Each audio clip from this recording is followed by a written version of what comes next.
Ini pernah direncanakan oleh suami istri di masa lalu, dituliskan di dalam kitab yang sangat populer.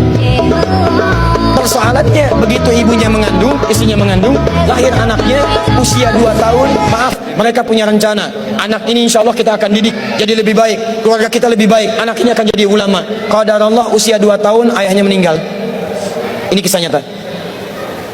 Ibunya ingat, saya tetap pertahankan untuk berubah jadi lebih baik, walaupun ayah tidak ada, saya single parent, saya rawat anak ini sebaik-baik. Usia 4 tahun anak ini, maaf ya, terkena penyakit buta permanen. Hijrah tidak akan sepi dengan ujian. Suami meninggal, single parent, anaknya kemudian buta permanen.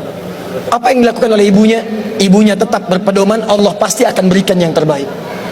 Anak ini kemudian terus didoakan, bangkit di malam hari, perbanyak kemudian tingkatkan ibadah. Ingat ya rumus ini, orang tua yang rajin ibadah maka boleh jadi kebaikannya akan diturunkan pada anaknya.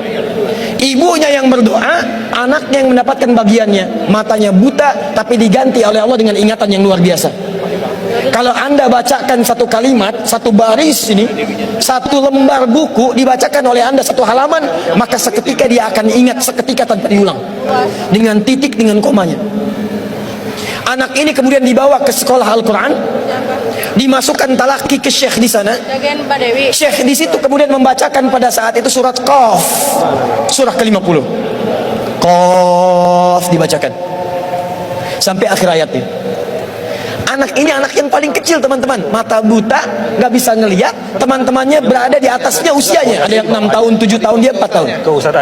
Begitu selesai membacakan, kata syekhnya, lihat kalimatnya, man hafidha ala zahri qalbi, siapa yang hafal apa yang tadi saya bacakan, hafalan di dalam kepalanya, bukan di luar kepala. Hafal di luar kepala masih belum hafal.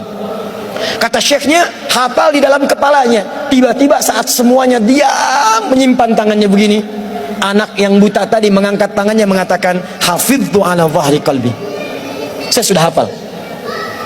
Syekhnya penasaran, kata syekhnya, bagaimana? Diambil anaknya ke depan, diminta baca. Masya Allah, bacaannya bukan hanya hafal, makhrajnya, sifat hurufnya, tajwidnya, semua mirip dengan syekhnya. Kata syekhnya, minal an tadrusul hadis, dari sejak sekarang ananda mesti belajar hadis, karena Quran itu dijamin kemudahannya, hadis yang tidak ada jaminan. Anak ini secara singkat, tinggal 1 menit pulang ke rumahnya, diantar oleh asisten rumah tangga ibu tadi. Begitu nyampe di rumahnya, wajahnya gembira, mengatakan pada ibunya, Ummi, ibu, tadi saya dipuji oleh saya begini, ada kejadian begini, saya seperti ini. Kata anak ini, minal an uridul hadis, ma, sekarang saya pengen belajar hadis. Kata ibunya, ya bunayya iktafi bil Quran, anakku sayang, kamu punya keterbatasan, supaya kamu nggak capek sekarang Quran dulu, baru setelah itu hadis.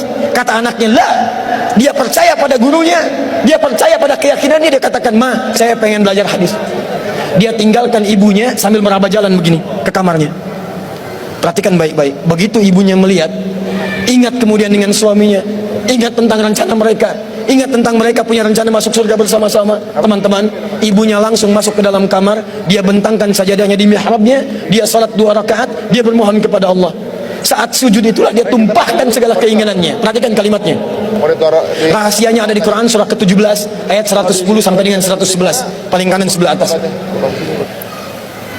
Ya Allah yal basir, yalladzi ala kulli syai'in qadir, a'id basirat ibni.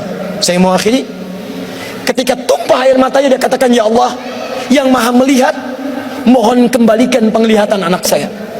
Yal basir, yalladzi ala kulli syai'in qadir, a'id basirat ibni. Begitu mengatakan kalimat itu, capek ketiduran. Kemudian pada saat itulah anaknya sedang mengulang surat Qaf di kamarnya. Begitu ibunya mengatakan yal basir, anaknya sampai pada ayat ke-22. Laqad kunta fi ghaflatin min hadza fakashafna 'anka ghita'aka wa basaruka al-yawma hadid. Ibunya menyebut yal basir, anaknya sampai di ayat wa basaruka al-yawma hadid. Dulu pandanganmu tertutup, sekarang kami akan buka, kamu akan melihat setelah ini dengan setajam-tajamnya. Ayat ini sebetulnya kemuliaan akhirat, tapi diturunkan mendapatkan kemuliaan dunia.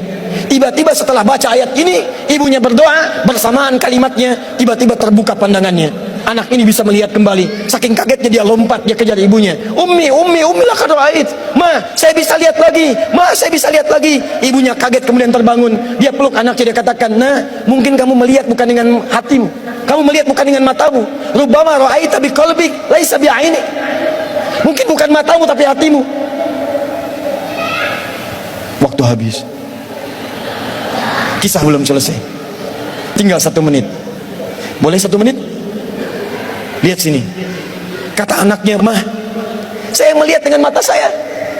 Ini mama pakai baju ini. Di sekitar kita ada benda-benda ini." Allahu Akbar. Ibunya kemudian yakin anak itu bisa melihat. Dipeluklah anaknya. Keduanya kemudian menangis. Dan ibunya sejak saat itu yakin bahwa anak ini punya kemuliaan besar di masa depan.